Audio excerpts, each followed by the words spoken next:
Number 4, Stuart McMillan. Thank you, Presiding Officer. To ask the First Minister what action the Scottish Government is taking in response to Police Scotland figures that show that more than 160 people have reported being raped in the very early stages of dating in 2018-19. First Minister. All forms of violence against women and girls is a violation of human rights and must not be tolerated. I welcome Police Scotland's new campaign, which seeks to tackle sexual violence head-on and make it clear that sex without consent is always rape.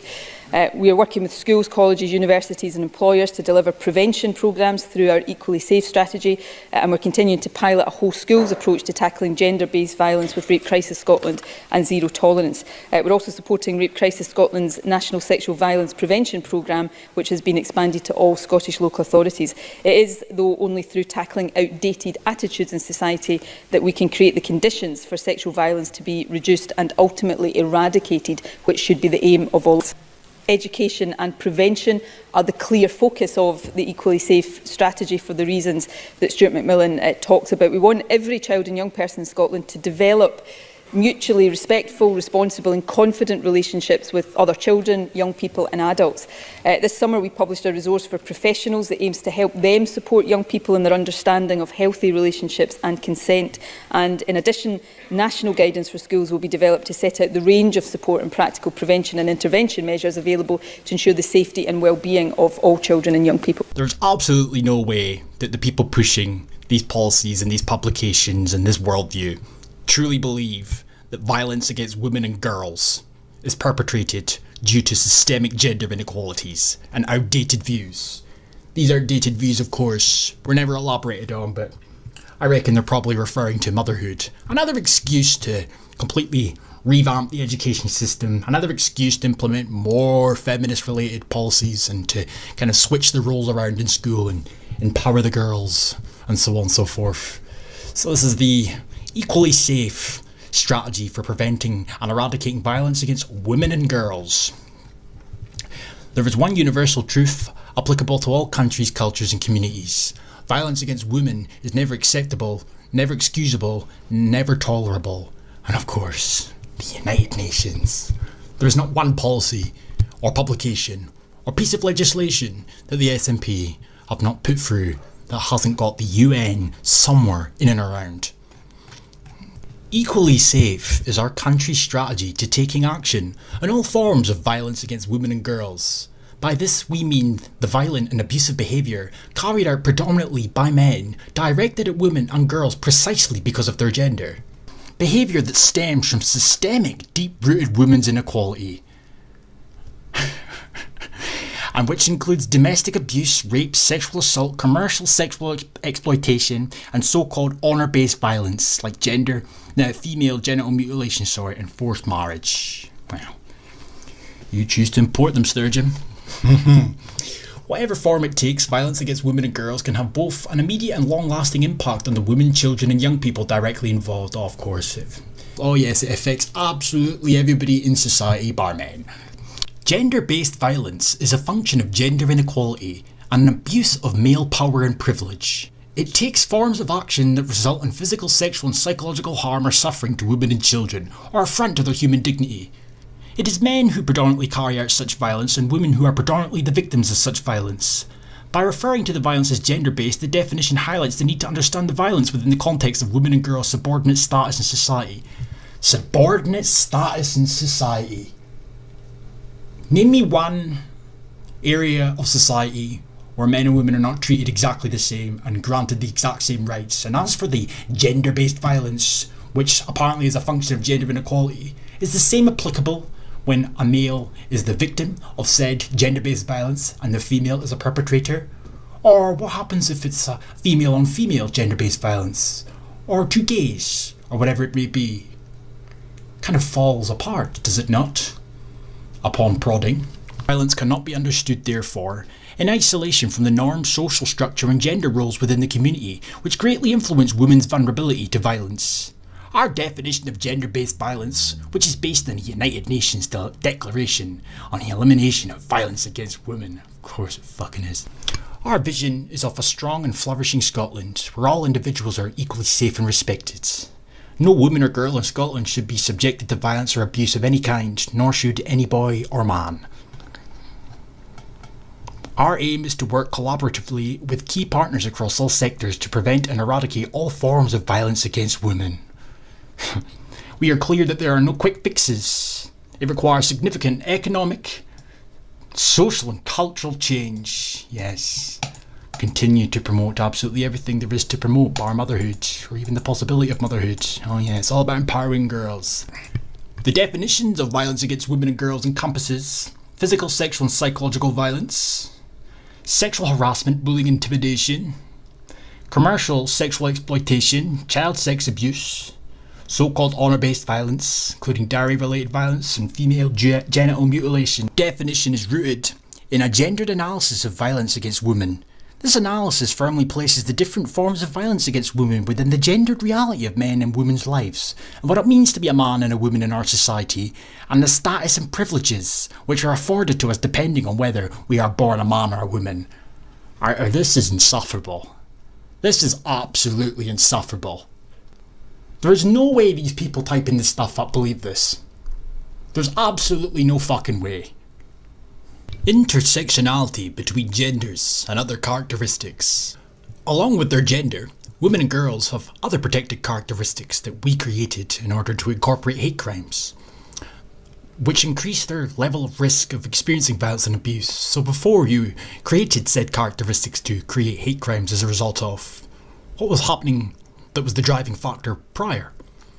I wonder. Drivers for this are often the continuing prejudice and structural barriers in society which cause inequality. Here we fucking go. I might have known. LGBT women and girls experience violence and abuse which targets their sexual orientation, gender identity or both. Homophobia, biphobia and transphobia can drive or be used as components of abuse by perpetrators. This is ridiculous. The additional risk factors affecting transgender women and girls also include high levels of transphobic street harassment and hate crime and greater levels of social isolation, contributing to higher levels of vulnerability and increased difficulties in accessing services. There are challenges in relation to some minority ethnic communities where traditional gender roles can be stronger and where cultural practices involving violence such as female genital mutilation and forced marriage are more prevalent. But you won't name them, will you? Oh no. Recognise that forms of abuse, including abuse perpetrated by adults against children, can take place in situations where there are balances of power that go beyond gender and beyond minority status, including, but not limited to, physical strength, position of trust, and social economic status. It's against men. The particular approach we're taking through Equally Safe brings a strategic focus on the issue of men's violence against women and girls as underpinned by the definition, which is in turn based on the principles of international law. A gendered analysis does not exclude men, but rather recognises that women and girls are disproportionately affected by particular forms of violence that they experience because they are women and girls. Again, referring back to many boys and men are victims of violence and abuse, with some boys experiencing the forms of abuse outlined already in relation to children and young people, while some men are victims of domestic abuse, rape and sexual assault, exploitation and forced marriages. The prevailing societal view of what constitutes masculinity makes it difficult for men to identify themselves as experiencing abuse and can prevent them from seeking help. Gay and bisexual men experience violence and abuse that also targets their sexual orientation. More fundamentally, masculinity and femininity are part of the underlying social construct of gender that contributes to the continuing prevalence of violence against women and girls in society. That is just such effing bullshit. And we all know what they're going to do in order to quell these quandaries. Our approach is rooted in the UN's own understanding of violence against women and girls. Of course it is, because Nicola Sturgeon is incapable of doing anything herself. She needs the UN to hold her fucking hand while she passes policy after policy after policy. The Council of Europe Convention on Preventing and Combating Violence Against Women and Domestic Violence. The Global Platform for Action calling on governments to take integrated measures to prevent and eliminate violence against women and girls. The Human Rights Act incorporating the Protection Centre and the European Convention on Human Rights into Scots law. United Nations Convention on the Elimination of Discrimination Against Women and Agenda for Action. The UN's Convention on the Rights of the Child. Yes, we all know what that's really about. Achieving gender equality and tackling inequality. Fucking hell, man. Gender inequality is a root cause of violence against women and girls, and despite the many advances being made, there remain persistent inequalities between men and women. The gender pay gap of 9%, calculated as the median on full-time earnings, is one example, and the overrepresentation of women in lower paid sectors and underrepresentation of women in senior posts is another. Yes, that's exactly why violence against women occurs. Why didn't I think of that? Women do not currently have the same life chances as men, with their number of reasons for this, including institutional sexism. Fucking Jesus Christ. And disproportionate levels of economic dependence. To help address these issues, we've launched an extensive programme of work. Oh, I knew it. I knew it. Increasing employability, addressing the so-called non-existent gender pay gap, improving flexibility of work, and reducing occupational segregation, what by coercing girls to go into boy-dominated sectors. Yes, okay. Leading by example, the government is a gender balance cabinet. That's not progressive or fair in any way, shape or form. You have put people there purely because of their gender. That really does not scream out fairness, really doesn't scream out equality of opportunity. We have also engaged in a broadly participative process to ask the people of Scotland what they want to see to create a fairer Scotland. The Scottish Government pump out these inquiries, and the very people that are filling in the responses to give to them are the same people responsible for putting it in the government's ear to put out these inquiries to begin with. It's just a vicious circle. The policy approach to preventing and eradicating violence against women and girls links across many different parts of the government policy, ranging through the spheres of health, education and justice. There are a number of specific policies which are relevant to Equally Safe, which we will work to strengthen links and connectivity with Equally Safe, including Race Equality Framework, Disability Plan, Equally Well Mental Health Strategy, Alcohol and Drugs Partnerships, Fairer Scotland's Action Plan, Making Justice Work, Building Safer Communities, Reducing Reoffending, Curriculum for Excrements, Positive Behaviours in Schools, Child Protection Guidance, Getting it Right for Every Child. Shaping Opinion. Raising awareness and changing attitudes is a key part of our approach, and the Scottish Social Attitudes Survey on attitudes to violence against women sets out how far we still have to go. A number of community-based organisations, what did I tell you, are raising public awareness through initiatives encouraging everyone, whether female or male, to take action. We are encouraging equality and mutual respect from an early age through the curriculum of Excrement, which guidance on relationships, sexual health and parenthood education. This sits alongside programmes focusing on improving relationships and reducing violence and aggression, and which promotes emotional competence and empathy. Oh yeah, by brainwashing, sustainable development. The media has a key role to play, sometimes giving a negative portrayal of women and girls. No longer can we have Sonia in the kitchen, it has to be Pete. Sonia has to be out cutting the grass. Or using images with exploit, sexualising or reinforcing gender stereotypes. Yes, Sonia has to be in the garden, cutting the grass, while Pete's in the kitchen. Priorities. Priority 2. Women and girls thrive as equal citizens, socially, culturally, economically and politically. Through this priority, we want to ensure that women and girls are safe, respected and equal in our communities. And thank God that Nicola Sturgeon has graced us with her presence, because before she ever came to power, women really had it tough. What we know, societies in which women's participation is valued and where there are fewer economic, social or political differences in power between men and women have lower levels of violence. What? But equality alone will not suffice. Of course it won't suffice. We know from Scandinavian countries where high levels of violence against women and girls persist despite those countries being close to achieving gender inequality in the workforce, that the attitudes and structures that underpin the violence must also be addressed. Women still do the majority of unpaid care work, whether for children or on other dependents, and this impacts dramatically on both earnings while in work and on pensions in later life. Going forward, tackling poverty amongst women is key if we are to reduce gender power imbalances. This requires continued action to tackle the barriers to work facing women, to eliminate the non-existent pay gap and address the over-representation of women in lower paid jobs. And how are you planning to do that exactly?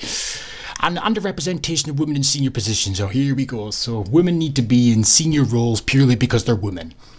We must address systemic barriers that don't exist to employment for women and the resulting lifetime earnings differential with men, basing interventions on a full understanding of the value and nature of women's contribution to Scotland's economy and society.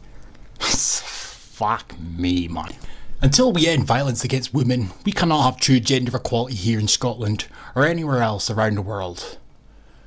Nicola Helmet Head Sturgeon. The change. We are clear about the need to address the full spectrum of violence and abuse against women and girls and the systemic inequality that underpins it. I have to end this video for 2 reasons. I can't take any more of this utter BS. I really can't. Such bullshit, you know?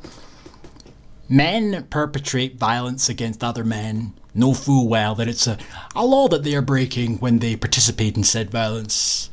If a man is violent to his female partner, he knows full well that it's a law that he is breaking in the process. If a man rapes a woman, he knows fine well that the rape that he's doing or is planning on doing or has done, whatever it may be, is illegal or will be illegal.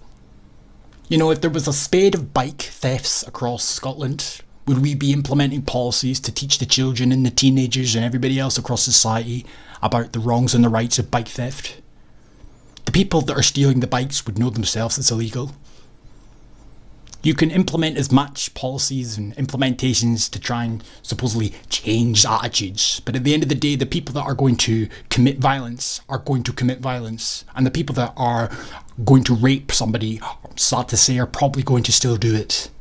It's got fuck all to do with systemic inequalities as the root cause for why people act the way they do. But these people know that, and that's what's really nefarious about this. These people know full well, as was quite clearly demonstrated the further you read through this pish, because it became less and less about violence against women and girls, and ever more about power balances and systemic inequalities, and another excuse, as if they needed any more, to continue their never-ending tirade of gender inequalities, empowering girls, and levelling the playing field, quote unquote. Fuck this, man. Peace.